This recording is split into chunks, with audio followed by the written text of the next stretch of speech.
In this episode of the Awaken podcast, let's talk about how to do less and win more.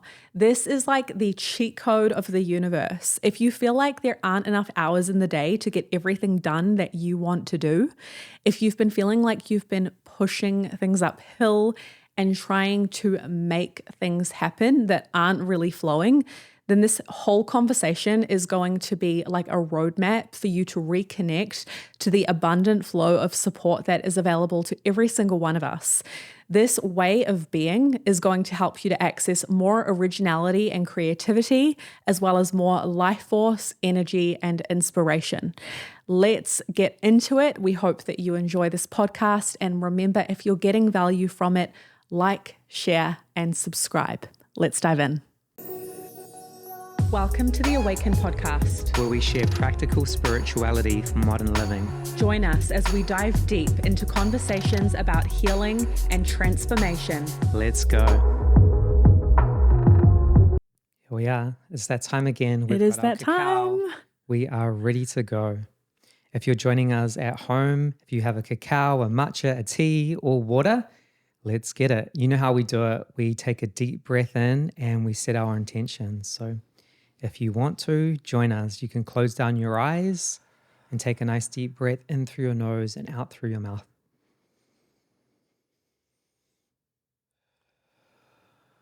What's your intentions for today's conversation?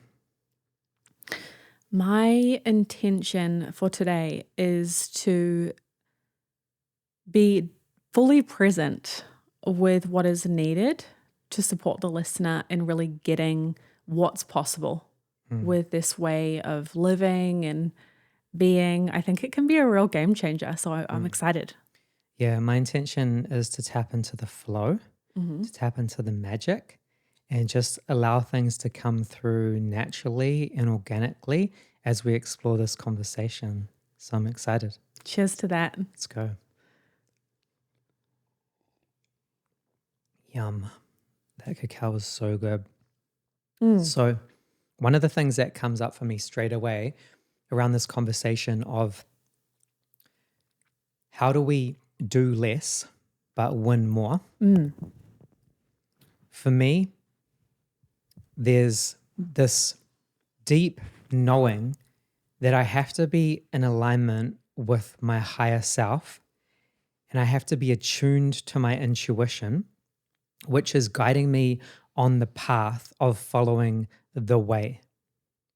And the way can be easily missed when you're living out of alignment with yourself, or you're in a stress response, or you're just not paying attention to the signs or your intuition. Okay, so you have gone right into the deep end. So with that, I want to kind of backtrack a little bit, because this is where we're going. And I think it will be really useful for the listeners to start to understand what led us to that statement that you just brought in of living in alignment, following the way, really becoming attuned to when we're kind of living in an off state where we're kind of missing the mark, and how to know what that is, what the benefits are, what's the alternative.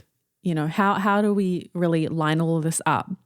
So one of the things that stands out for me is that going way, way, way back, I firstly used to think that people who were really successful were just lucky, and that there were certain types of people that got certain things, and then there was everyone else. And then phase 2 of my evolution was like, okay, the people who are the most competitive and do the most, like the hardest hustlers, are the ones who get the most success. And then level 3 or phase 3 of my understanding is that there is a way. The way, we could call it, where you learn how to work smart instead of just hard, and you can access success, create success, and do it in a way that is holistic. So you're not just crushing it in one area while the other areas of your life are falling apart. You're not just hustling, and then burning out at the same time. You're actually creating holistic success that is heart and soul aligned, and where you're less focused on the quantity of what you're doing and more focused on precision and quality and strategy. So rather than just staying busy for the sake of being busy and ticking off a million different things on your list of things to do for the day, you're more tapping into what would be the most effective and efficient things for me to do today, and what would create the most amount of progress. Exactly. And then you focus on that. Exactly. And since we've been working with a lot of people who are really successful, one of the things that I've seen is that there are different definitions that we all have of success, right? So for the listeners, this is important to consider. What is your definition of success? What are you inspired by? What are you aspiring to in your own personal life? Because it's not the same as everyone else. We've all got our own ideas of what the best life ever could be. And once we're clear on that, then the way can start to reveal itself. There is also a little bit of nuance here, because something I've realized is that we can be searching for a purpose or searching for our own vision of a creative life or a really epic, inspiring life. And a part of what I found is even higher than just personal creation is the co-creation of that next level life. So it's not just what do I want to generate from within, but also what does life want for me, or what does God, source, or even my own soul want from me that's beyond what I can personally generate within myself on my own. So for the listener, you have goals, or you have things that you're working on creating. You have things that you're putting time and energy into. And then the way represents the next aligned steps. But like you're saying, sometimes this could come from the mind, or it could come from a higher knowing, or tapping into our intuition that can guide us on the next steps to take. That might not always come from logic. It might come from a different place. It might come from a place of feeling or a place of knowing, not necessarily logically thinking through things. So the way can be found sometimes by slowing down and getting out of the mind and getting into deeper connection with your body and your breath and your intuition, and being connected to a felt sense of knowing, which can guide us to the next aligned steps to take. And that's kind of how we operate. And that's a big part of why we created our Awaken daily practice, which is our 5-minute daily breathwork practice that anyone can do for free. Link below, check it out if you haven't already. But that was our whole intention in creating that practice. Like, how do we create a short practice that we can do every day that can strengthen our connection to our intuition, so we can get out of our minds and into connection with our body and our intuition and connect to the guidance and then take action on it? Yeah, that practice has been such a game changer. And I think this points to such an important part of this discussion, which is that you and I both wholeheartedly believe that when you're in touch with your intuition, you get to work smart instead of just hard. And what will be revealed to you will be so much greater than what you can come up with on your own. So if anyone who is listening is genuinely interested in creating more progress, more success, more wins in your life, and you're struggling to figure out how to actually make that happen, maybe the issue is that you're trying to make it happen too much on your own. And there is a relationship that wants to be deepened with you and this higher intelligence. And once you open up that conversation via your intuition, your inner guidance, as we call it, with the Awaken Daily practice, you can start to receive your next steps. Yeah, and it can seem counterintuitive. Like, why would I want to slow down when I'm so good at hustling and I'm so good at going out there and taking aligned action and making things happen? And that's what I do. And that's how I know myself to be in the world. Like, a lot of people don't want to slow down and connect to their intuition. But what if you knew that by slowing down, going inward and connecting to your intuition, it would actually speed up your progress and you'd be more efficient? And that's what we've found. 100%. This morning, when we were talking about this podcast and getting inspired, I know that you wrote down some notes, and I thought it'd be really cool if you shared maybe just a little segment of it. We could share nuggets as we go through the convo. But I thought maybe that first part where you talk about the way would be really great to share with everyone. I think it's really helpful. I'll just read it off my phone. Following the way is about flowing with life rather than resisting it. It's about releasing the need to control everything and becoming fully present so that you can accurately sense the next aligned steps to take from one moment to the next. Following the way honors the natural intelligence that governs all of creation. When you follow the way, you don't push against the current, you flow with it. It's about getting deeply present with what's happening around you and allowing the way to guide your next aligned steps forward. Should we keep going and going? Let's start there. Let's unpack that a bit more because that's huge. Okay, so big area where I have seen this play out is in the world of entrepreneurship. We have a lot of friends who own their own businesses, have had startups, and a lot of clients as well who have businesses at every level from, total startup all the way through to huge global companies. And something that I have consistently seen is the entrepreneurs who suffer the most are the ones who live in a state of pushing and forcing. It's like this hamster wheel mentality. Yeah.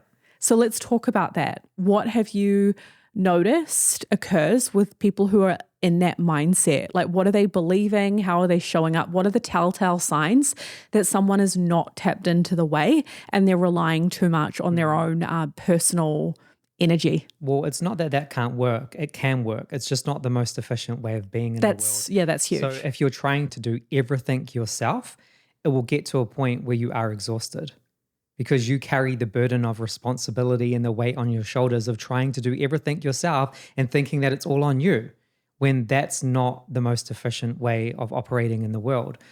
One of the best ways is to co-create with a higher intelligence and to slow down and to connect with your own intuition, then to marry that with logic and allow that to guide your next steps forward. So when someone is tapped into both logic and intuition and they're leading their life from that place, then things are smoother. There's less friction.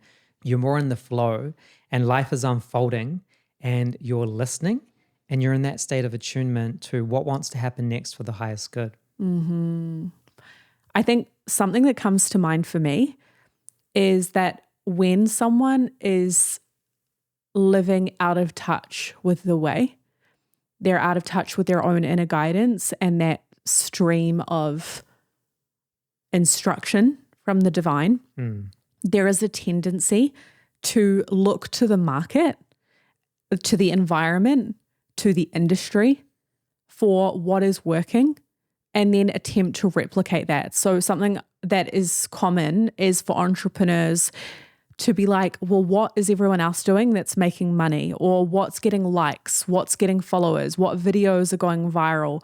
What products are already selling? What way of talking and expressing is currently getting views? And so people then look outside and attempt to replicate and imitate what they see other people doing, which is so out of touch with their own creative life force. Yeah, I want to say there's nothing wrong with that too, but when it comes from a place of not being connected to yourself, and it might not be your personal alignment, and you're in a state of feeling like things aren't working out the way you want them to, or there's friction and stress, and you're coming up against blocks, then that's when we need to look at it and maybe pivot and take a new approach that is more connected to the whole. Well, every single one of us has access to our own unique blueprint right? If you have a practice, for example, breath work, meditation, a vehicle to get you into connection with that divine way that is for you uniquely, right? You will be guided to do things that don't always make sense to the industry, to the market, to what has already been done. And like you said, there's nothing wrong with doing things that other people are doing or having similar offerings or ways of expressing if it's yourself. your personal alignment to do so. Yes. But what I recognize is that a lot of the time when people are doing that, there's a sense of I should do this rather than I'm inspired. I'm ignited from within and lit up to do this. And it can come from this underlying energy of scarcity and needing to kind of hack the system to get a certain result. Yeah, well, I think you made a key point there, because when you follow the way, it does come from inspiration. It doesn't come from the mind, and it doesn't come from should. There's this level of like knowing or feeling that's pulling you forward through inspiration. Like, yes, this is the next step I want to take, or this is the path, or this is the way forward. And there's just this sense of feeling or knowing and being inspired and connected to it. Exactly. Which is very different from, the logical mind and through force and control and I should. Yes. And the way is easeful. It is natural. And so some people might say, well, if I'm looking to what's happening in the market, then there's a level of ease in that. Like, it sounds like hard work to have to tap in and get all these original ideas. And this is where the details around what you were describing of the way of living in the flow are so key, because it's a present moment awareness and inspiration arises through that. Yeah. And you get ideas and then you take that next step of aligned action and then the next idea comes and then you take action on that. And so it's like this continual current, like the ocean, it ebbs and flows. You're in the wave, you get the idea, and then it's silence, and that's the time to take action. And when you're in the flow because you can feel it. Like for me on a personal level, there's more energy in my body. There's more inspiration. There's a feeling of alignment. There's a feeling of excitement. Like, yes, this is the next step I need to take. And then I just know it's time to take action. I don't even need to think about it or question it because I just know. Okay, let's now pivot, because there's another example of this that we're currently working with, which is manifesting our next house. And this could apply to someone manifesting anything. It could be a new job, a relationship. It could be moving to a different city. It could be anything really. Yeah. And what we're currently doing is we're looking for our next house. And the way that we're doing it is by practicing being in the flow. So instead of working hard and attempting to control, we need a house by this date and these are the houses that are available and this is the prices and this is how we have to kind of push and force to make it happen. Let's talk about how we're approaching it. Let's also talk about some of the challenges that are coming up and how we uniquely handle it with this approach. Yeah, well, being in the flow and following the way is about practicing non-attachment. If you get really attached to things working out a specific way and then it doesn't happen like that, then you get disappointed, you create suffering and stress. So it's all about feeling it out. So for example, in the house thing, we can look at houses online and be like, yes, this is the house. Like, it's amazing. It ticks all the boxes. This is the house that I want. And then we go to view it. And then maybe we're like, I don't like the neighborhood, or I don't like the neighbors, or it's something about the house is not what we thought. Maybe we're being catfished. Maybe the pictures were better than, the house actually was. Yeah. And the same thing applies in relationships and dating and business. You have to actually get present and you have to feel into things and you have to be willing to listen and allow your intuition to guide you forward and not just make decisions from the mind, and especially not rush things or avoid red flags or avoid the feeling of dissonance or this is not exactly my ideal. Because a lot of people will do that, right? They'll ignore red flags for whatever reason, They just want Yeah, to I move think we quickly. overlook things that aren't ideal when we're desperate, Yeah. to put it bluntly. If you're so attached to an outcome or a time frame for something to happen in your life, then you're going to ignore clear signs that show up along your path that are telling you that something is subpar, suboptimal, maybe not actually for you. Yeah. And instead, you're just going to charge forward in that forceful pushing energy. And you and I have been there and done that. Yeah. We've done it enough times, and we've learned through experience that it doesn't usually work out very well in the long run. And so it's better to slow down, to feel, to pay attention to the feedback that the field itself is offering up, Yeah. and trust. This is huge, to trust that what is for you will find you.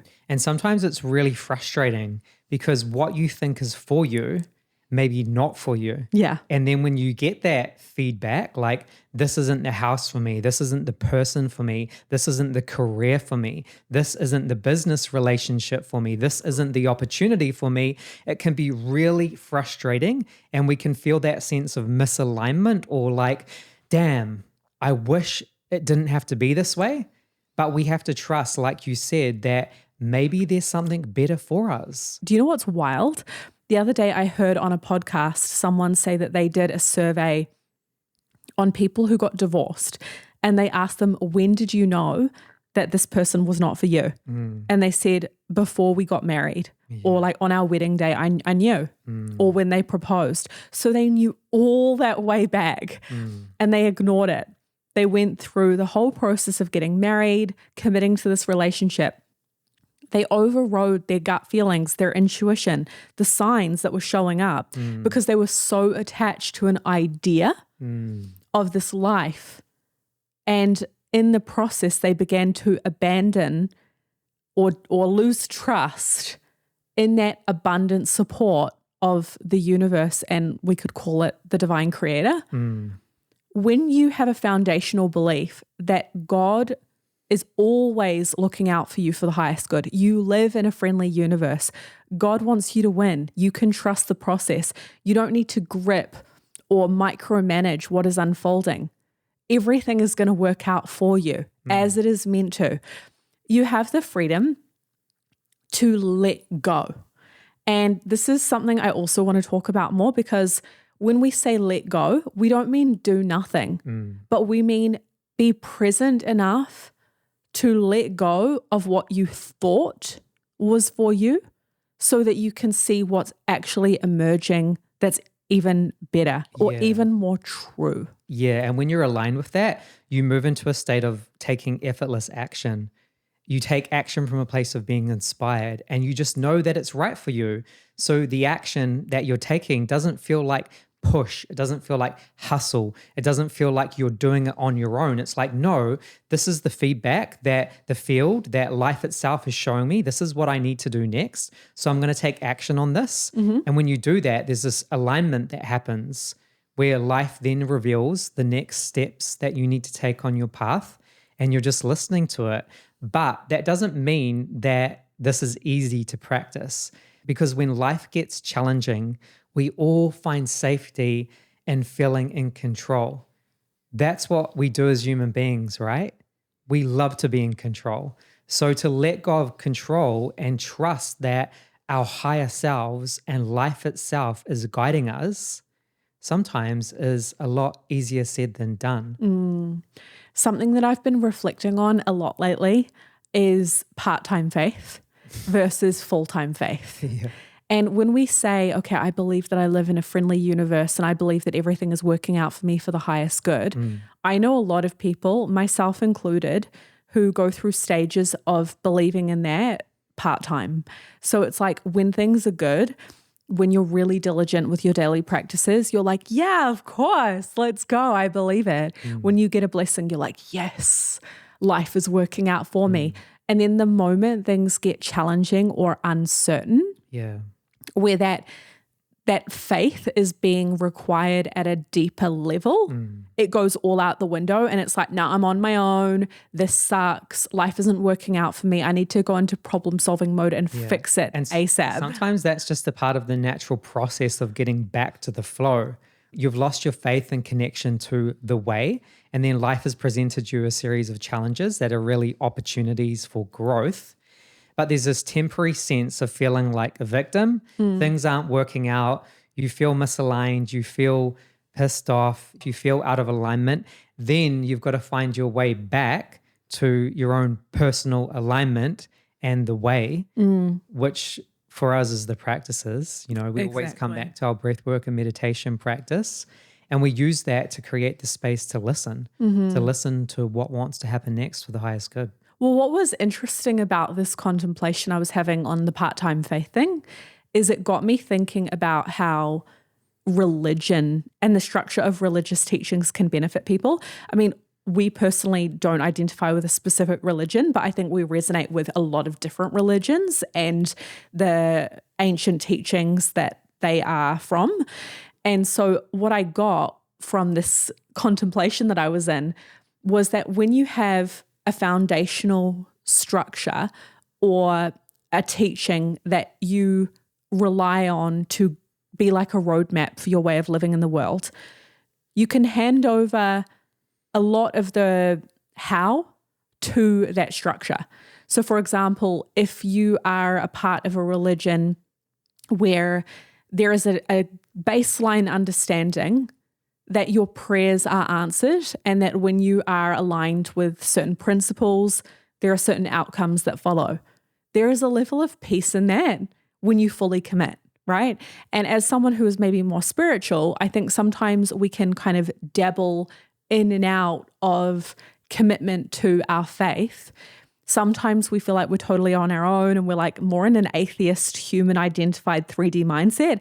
And then other times we're like, yeah, I am tapped in on my spiritual guidance and flow. And so what that then led me to thinking about is that we need to look at our commitment in our relationship to God, source, the universe. Yeah. And I was like, oh, I feel like I'm kind of in a non-committal relationship when I'm losing faith.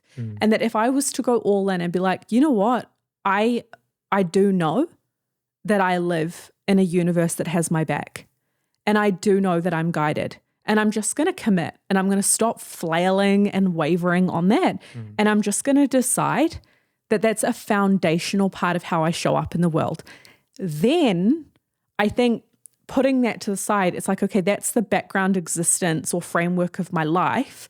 Now I get to get on with living the way without dabbling in and out of it. Yeah. I'm not trying to just do it on my own sometimes and then being like, oh, right, that's it. I've got to go back to the way. It's like, just go all the way in on the way because it will benefit you. And what that then led me to was, even if you are unsure, if you're like, yes, I believe that I live in a friendly, abundant universe, but I have these moments of doubt and like, maybe I do need to do it on my own. The truth is, from my perspective, curious to hear what you think of this, if you go all in on believing that following the way will support you and that believing that things are going to work out and that any difficulty in your life is a test to rise higher and to tap more into like your holy godly flow. If you believe that, you're going to be a better person anyway. So it's a win-win. Yeah. But you have to be willing to sacrifice your comfort and you have to be willing to sacrifice things that aren't in alignment with the way. So say there's things that you're doing in your life that you know aren't actually aligned for you. You have to be willing to let go of those things. Let's talk more about that. Give me some examples. Well, it could be anything, right? Like, for example, we've been speaking about finding a new house, or it could be a career or a relationship. If you know that your current circumstances and the things that you're doing aren't actually aligned for you, but you haven't yet taken action on those things, like you haven't really stepped into a place of creating grounded change in the present moment, but you know that you need to, then that's your next step. Like you have to be willing to face the truth of where you are now and take action on the next steps forward. And for a lot of people, that can be scary because it does mean change. And for so many of us, we're afraid of change because change represents the unknown. Change represents the unfamiliar. But growth happens outside our comfort zone. So when you acknowledge your truth and then you take action on what you know that you need to do next, then the flow or the way begins to open up again. But when you're disconnected or misaligned and you're just staying stuck in something that you know isn't good for you, then you're out of alignment because you're not listening to what you need to do next. And if you know what you need to do next, but you're allowing fear to slow you down or stop you, then finding your way back to that alignment is about moving through the fear and not allowing the fear to stop you from taking action. So true. Yeah, one thing that I've noticed with us over the years is that we've become better and better at paying attention to the subtleties. So when we're focused heavily on the external world, the material world, our personal ability to do and push and get things done, it can require the feedback from life to get pretty loud and obvious for us to get the message. Yeah. And the more connected you are to your intuition, the more subtle the signs can be, and you'll actually get it and pay attention and pivot. Yeah, and you have to create space for that because otherwise we're so busy and we're forcing and we're in the external world just hustling and pushing and trying to make things happen. And when things don't work out, we get frustrated and then we feel like we're not guided and supported. And what you're speaking about is just creating the space so we can actually listen to our own truth and be guided by it. And the subtler it gets, the less it can make sense to the logical mind. It's another thing I've noticed. For example, like you were saying with the house search that we're on currently, we both made an agreement to really tap in and trust that the way would be revealed. And so we decided that we would look at houses, and it begins with your energy, right? When you go into opening up to manifest something, notice the energy that you enter it with. So for example, when you and I were looking at property listings, we were paying attention to how we felt in the moment, within our bodies, in our minds, emotionally and energetically, as we were looking. And I can recall a few times over the last few weeks while we've been just starting to look, there have been moments where we've been really open and inspired, and we've had that energy flowing to look at what's out there. And then there's like a threshold point where suddenly it becomes annoying or draining, or we start to go a bit into frustration or lack and being like, I can't find anything I like, or this is not feeling good. And in those moments, as soon as you catch that your energy is starting to feel off, that's the moment to stop. Yeah, and stop focusing on the negative and what you don't want and start focusing on what you do want, because our mind can become hyperfixated on what's not right, on the issues, on the negative aspects of whatever it might be, whether it's a house, whether it's dating, whether it's a career, whatever it is. But then we lose connection and we lose touch with what do we actually want. And if we can place our focus on what we actually want and be connected to that, then we're more likely to manifest it, right? Because that's the way it works. What are your feelings or thoughts on being more aware of our state of being in the creation of something and bringing more joy or lightness or even those desired feelings to the process itself rather than just waiting for the outcome? So let's say, for example, with getting the house, getting connected into how we want to feel in the house as we're looking for it and cultivating those feelings on the way. Another example of this could be in the pursuit of a body transformation, making the process of it more fun and associated with enhanced well-being versus, many people who will like push and grind and suffer their way to a result. Like many people have that approach of, I don't really care how I get there as long as I just make it happen and get there. Like if it's grueling, if it's misery, I don't care. I just want what I want and I want to get there as soon as I possibly can. How do you feel about that versus, I guess, more making the process a part of the manifestation? Yeah, well, some people can also go the other way where they don't take any action at all. And they stay in this more energetic realm where they're trying to manifest something, but without actually taking any action forward. So I think it's a combination of both, right? It's a combination of trying things on and letting new possibilities in through your practices. Like for me, I walk around the neighborhood. I look at houses that I'm inspired by. I connect to how I want to feel in those houses. I mentally rehearse myself living in that house and how it feels and my daily routines and all of those things. Then I'm taking action. I'm looking at listings. I'm messaging different agents. I'm speaking to them. I'm asking them questions. So there's this combination of trying things on, letting things in, and taking aligned action. And that for me is what feels most aligned. You know, it's like being grounded here in the physical reality, knowing that you have to show up, you have to invest in yourself, you have to put your time, energy, and effort into the things that you want to create. You can't just be in the etheric realm trying to manifest without actually being grounded and taking any action at all. So I think there's a balance between both.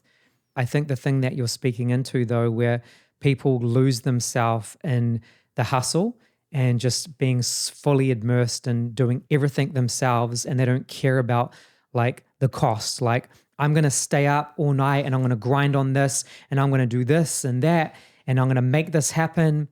Sure, that can work. But you also might get burnt out in that process. And you might realize in that process, on manifesting the thing that you create, when you've manifested it, it might not bring you the amount of joy or fulfillment or alignment that you thought it would be. It might come with more problems, more suffering, and less fulfillment than you actually thought it would bring you in the first place, because you've been manifesting from your ego construct or your mind, and you haven't been actually connected into your soul and your intuition. And, you know, when we get those manifestations, there can be a sense of emptiness within them. They just don't fully fulfill us. It's like, it can be like buying the next new thing that gives you a temporary sense of relief or pleasure or enjoyment, and then it gets old really quickly. Or going into debt to buy the thing, thinking that it's the outcome that you want, but actually when you're a natural match to that thing and you have the money to buy it, it flows so much more seamlessly, and there isn't this extra cost, like a suffering tax attached to it, because you are a true calibrated vibrational match, and it is the natural way, the next step that is revealing itself for you to have that thing. And that doesn't mean that it's going to be comfortable. No, because the way it's might different. be really There's nuance. uncomfortable. Like, for example, ending a relationship or stepping into a new career. You might know that that's the way and it's really uncomfortable, but through facing off with that and taking aligned action and not allowing fear to slow you down or stop you from moving forward, then things open up and they become less uncomfortable and they become really aligned. And you do access more joy and all of the good feels, but it takes stepping forward and being in that uncomfortable process first. And what you're touching on here is so important, because it's long-term easy, but short-term there may be challenges to overcome, tests, obstacles, there may be courage required. But if you zoom out on your life, you'll realize that the truth is the easy way. The truth is the way that's the most natural. It's the way that's your most organic, highest timeline.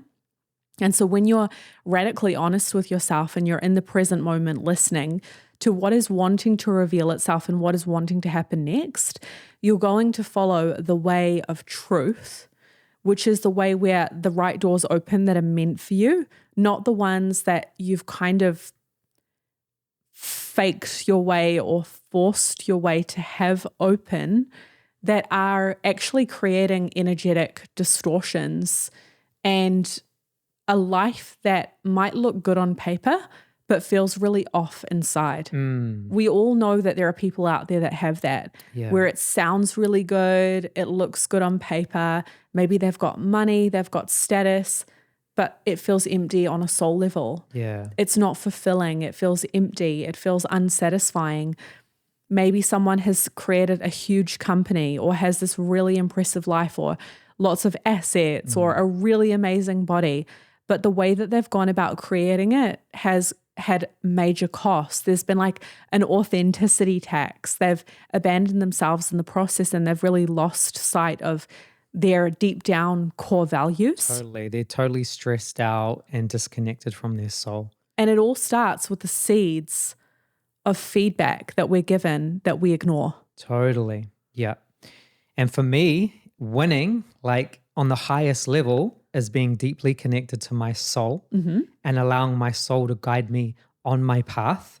And when I get the manifestations of whatever it is that I want to create and I'm in my soul alignment, that feels so good. It's like the best feeling in the world. And ultimately, it's the only way forward.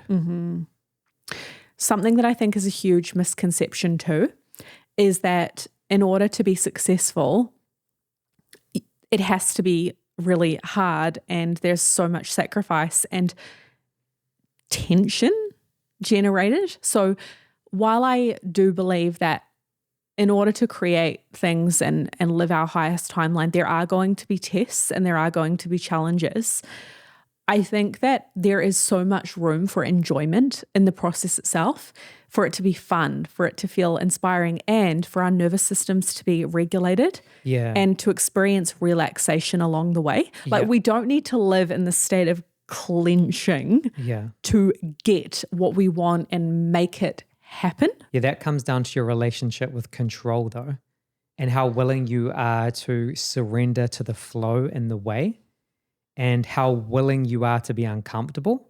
Because through the process of being uncomfortable, we find ease.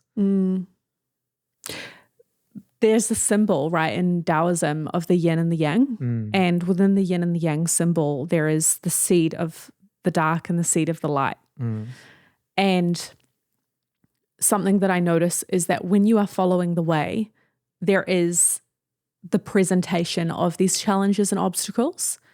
But when you are flowing, you can meet that with things like your breath. Yeah, and your relationship to those challenges doesn't feel so arduous and they don't feel like really big obstacles.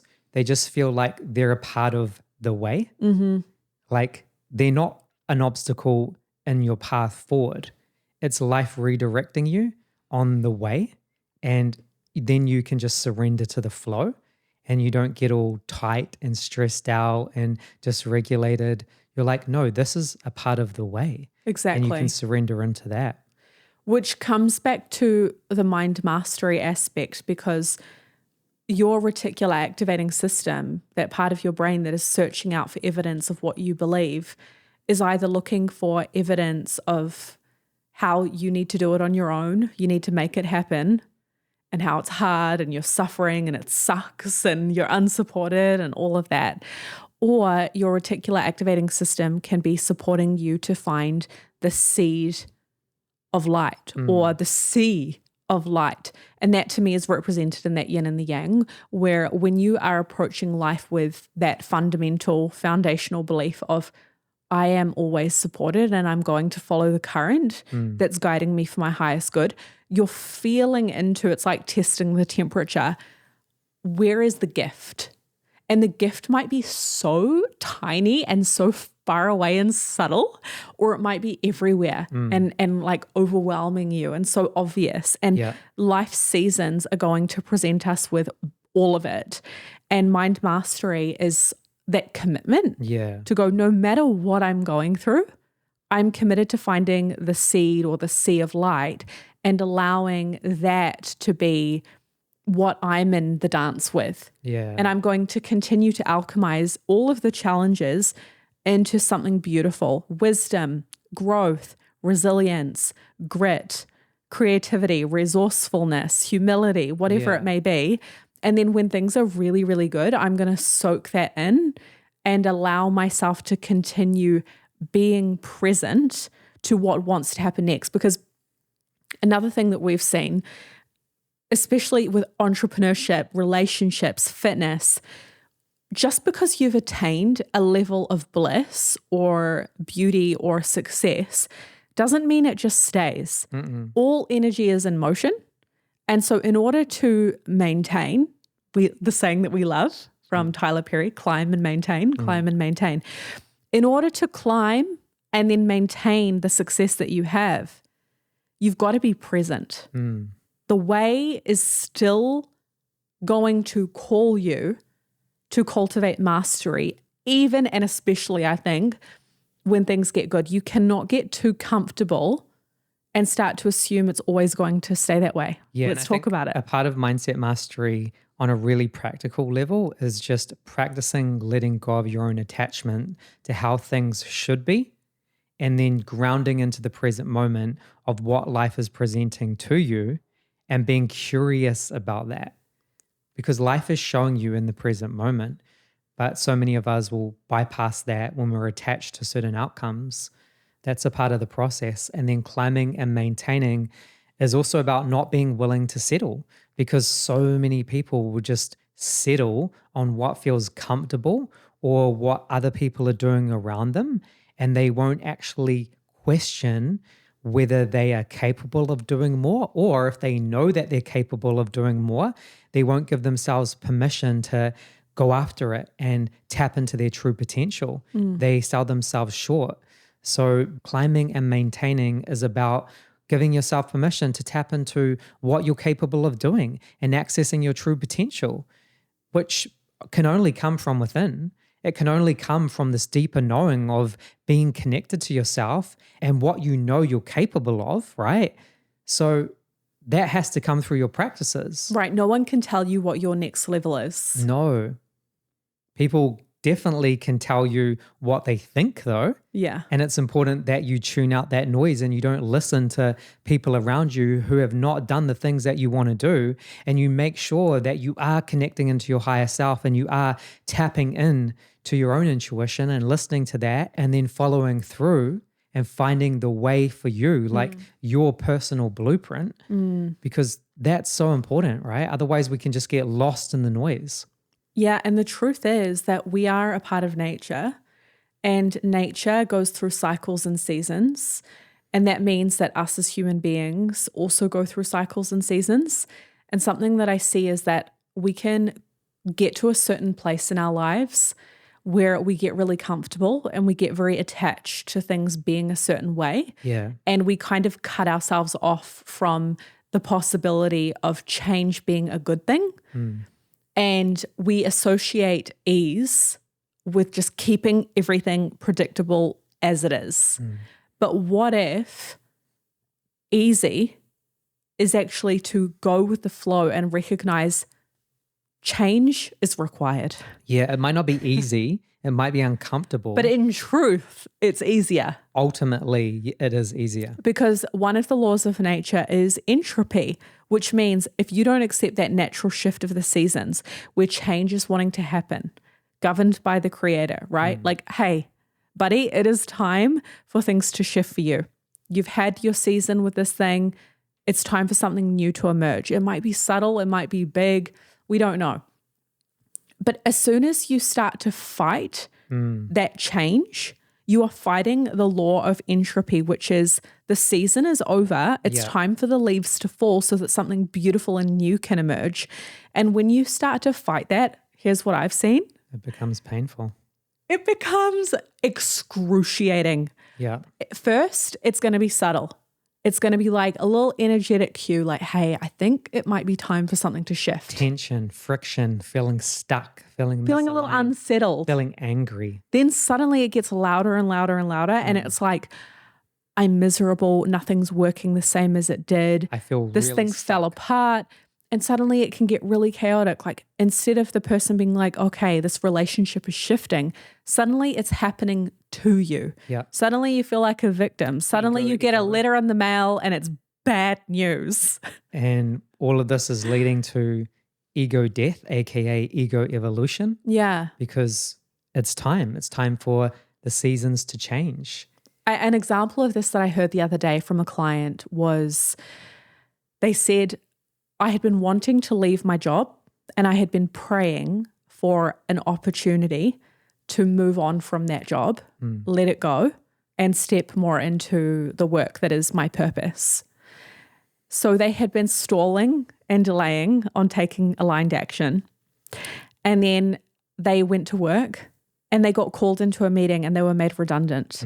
And after that meeting, one of the things they said was, I feel frustrated and resentful because I feel like I didn't get the opportunity to choose it for myself. And the thing in life is you will be given the option to choose in that subtle nudge. And then you'll be given another one and another one. And then you ignore it. And then it starts happening to you. It's like God, source will say, okay, you need some help. I'm going to move this along so that we can keep honoring the way, the flow. And if you need a nudge to get you back on track with your path, then so be it. Yeah. If you accept it and you recognize that it's for you, then you will once again enter the current and feel good. And things open up. But like that moment there of going, oh, I felt resentful that it wasn't my choice. That's a choice point to go, okay, well, accept that your prayer just got answered. This could be a moment to say, okay, thank you. Thank you for answering my prayer. It was not in a way that I expected, but I know it happened for me. And then get on with it, or make it mean something really disempowering and choose to identify with becoming a victim. So these moments of entering the way are not just in relating to what happens, but it's in how we feel about our relationship to life itself. Yeah. That then informs how we show up and what we embrace and listen to. But that thing around the subtleties versus like the loud, suffering, jarring wake-up calls is a big one for people to get. So everyone tuning in and listening, where in your life do you recognize that it's time for a change? And are you honoring that? Let's take a moment to breathe into that. So close down your eyes, take a nice deep breath in through your nose and out through your mouth.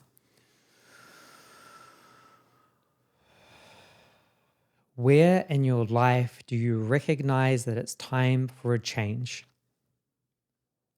That could be something that feels easy and exciting and inspiring, or it could be something that feels really uncomfortable and scary and brings up a lot of doubt and fear. But recognizing that area of change is the first stage of giving yourself permission to move forward in that area and enter back into the flow. Okay, so I know we're about to wrap up the conversation, but I think an important question here when we speak about change and following the way is to acknowledge that there are going to be some people who are very used to chasing that next shiny object or thinking that change is where growth is all the time. And they find it very hard to stick to things. They get bored easily, and it feels easier to kind of throw in the towel and chase the grass that's looking greener on the other side, but nothing really develops where they are because there's always that desire for new. Yeah. What would you say to someone like that about following the way and the nuances here? Yeah, I'd say that making changes might be mastering the third dimension, which could be really boring. Like change could be really boring because it might mean that you need to master the mundane and do the same thing over and over again that you know is in alignment with getting you the results that you want. So say, for example, with someone trying to lose weight or put on muscle, you have to be willing to show up and consistently take action on the same thing over and over again. So for example, if you're losing weight, you have to be willing to maybe be in a calorie deficit and to show up and exercise every single day. And maybe it's not jumping from one program to the other and thinking that new is always better. Maybe for you, the change is to stick to something. Yeah. To stick to something that you know is in alignment with you getting the results that you want. And there can be a part of you that's like, this is boring. I don't want to do this. And the resistance for you might be facing off with the parts of you that don't want to do the same thing over and over again. The parts of you that want to reach into doing something new because it gives you dopamine, it gives you excitement, it gives you energy. So that might look like jumping to a new program or not sticking to your diet or not following through with the repetitive, mundane exercises that you know are going to get you the results that you desire.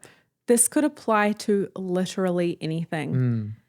Sometimes the way and the flow, the alignment in your life is in not moving to a different city or thinking that you need a better, bigger house.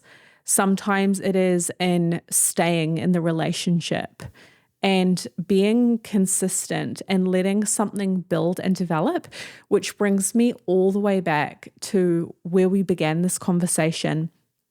And that is when you're working smart instead of hard, it's about quality instead of just quantity and taking action that's strategic and guided rather than just jumping on impulse. So it requires us to slow down and really feel into what is wanting to organically and naturally emerge. And I found that it is through my own personal practices like meditation and breath work that I've been able to understand what opportunities are for me and what are best for me to just skip and kind of opt out of. So I'm doing a lot less in my life, but I'm doing the right things. Yeah. And I feel fulfilled in that. And this is where there is less exertion. There is less need to be busy all the time. There's more room for rest and sustained well-being. And then the right things get done, which to me is so much more peaceful and rewarding. Yeah. I want to keep reading on what we wrote down this morning. Let's do Because I it. think there's some nuggets in here as we close out. When you follow the way, you follow the flow. So instead of battling against life, you're flowing with what wants to happen next for the highest good. Many people think that the way means being passive and apathetic, but in truth, the way requires us to be deeply present and in a dance between moments of swift, courageous action taking, being willing to pivot and recognize that there's a higher intelligence that we're being guided by, which has a plan that's so much greater than what we can come up with on our own. When we're out of alignment with the way, we may override signs that something is off. We may push, force, and attempt to micromanage outcomes out of fear and lack. When we seek to control, we lose touch with the flow, and things often fall away or lead to stress and suffering that could have been avoided. By flowing with life in a state of co-creation, you get to embrace opportunities that are meant for you, release what's not meant for you with more ease, move through life with presence, and experience your soul's unique blueprint for success. And that's how we win. Easier said than done, but for everyone tuning in, we're really encouraging you to slow down and to connect to your subtle senses and intuition and make sure that you're listening to what feels like your truth. Then honor that and be courageous enough to take action on it. I think the last thing I would love to share with everyone is just a reminder that it's okay to change your mind. I know that with what you said there around pivoting, there are many times where we are guided to take steps forward in a certain direction, and then suddenly another bit of guidance comes through and it's requiring us to shift and go in a different direction. That can be a part of the way. Like the way might lead you to something that doesn't work out, then it redirects you in another way, but you had to take that first step forward first, even though it wasn't going to work out, you had to go there, you had to experience that to figure out the next step forward. Exactly. Life can be a bit like a treasure hunt. Mm. And we can think, why didn't it just unfold in a really linear way? Why did I have to go there and then there and then there? It's because you're on a journey of being human, and it is a drawn out experience of hopefully many, many years and decades of discovery. And that is going to have unexpected twists and turns. But when you follow the way, the gems, the treasures, the wisdom that you will gather along your life path are so valuable. And it really does make sense when you look back. Yeah. So trusting that and continuing to listen is the key. And if something starts to feel off that once upon a time felt really good and in alignment, it's okay to change your mind. It's okay to be like, you know what? It felt good and now it doesn't. Yeah, it's okay to slow down and feel into what wants to happen next for the highest good. Like when you feel stuck and things aren't working out, maybe you've lost your connection to the way. And finding the way is going to require you to slow down, go inwards, and connect to your truth around what wants to happen next for the highest good. And when you honor that and you take action on it, you will enter back into the way and you'll be in alignment with the flow. Yeah. It's not always going to feel easy, but following the way is a whole lot easier than trying to do it all on your own. So we hope that this episode inspired you and gave you some guidance to reconnect to not only your own inner feelings about your life and your direction, but also to that higher intelligence that's here to support you and give you access to so much more than you can even imagine. Yeah. And this is your reminder that one way you can do that is through our Awaken daily practice. It's completely free. You can access it down below in the link and use it every day to strengthen your connection with your intuition. Let us know in the comments below what you're taking away from this episode. If it resonates with you, share it with someone who needs this reminder. Sending you all so much love, and we'll catch you on the next episode. Peace.